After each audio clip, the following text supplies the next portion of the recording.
Good morning and happy Friday. Hope you guys are having a great week and wanted to give you my January 20th market update on everything that's going on in the real estate market. So right now, interest rates are still hovering right in that like just above 6%. Right, they've been pretty steady right around like 1.25 or 6.125. So right hovering right above that 6% range. And then even jumbo rates are slightly lower than that. But that's just for like a general like 30-year fixed with a pretty good credit score, right? With a good credit score. Um, Overall, we're starting to see listing inventory tick up a little bit. So I'm seeing a lot of brand new listings.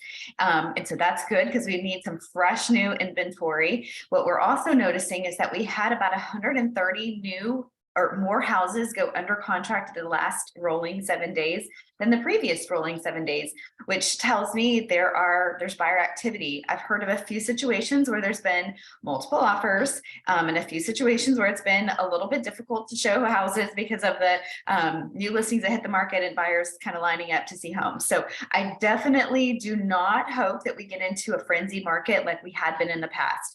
But what I am seeing is that there's a little bit more movement, a little bit more activity, which is, generally helps a seller move their home faster and then helps a buyer, decide on a house they want to buy, but there's a lot more inventory for them to decide between.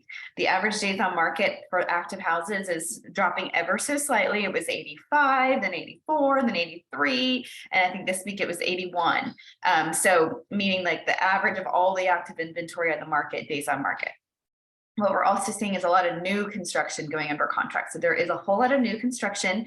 Builders were pumping out and building houses as quickly as they possibly could because we were in such a boom. And then all of a sudden the market has just, stopped a lot, mid last year. And so those builders are lowering the prices, giving incentives, throwing in appliance packages, and doing everything they can to incentivize buyers to buy their new houses. So we're seeing a lot of new construction closings and new construction pendings.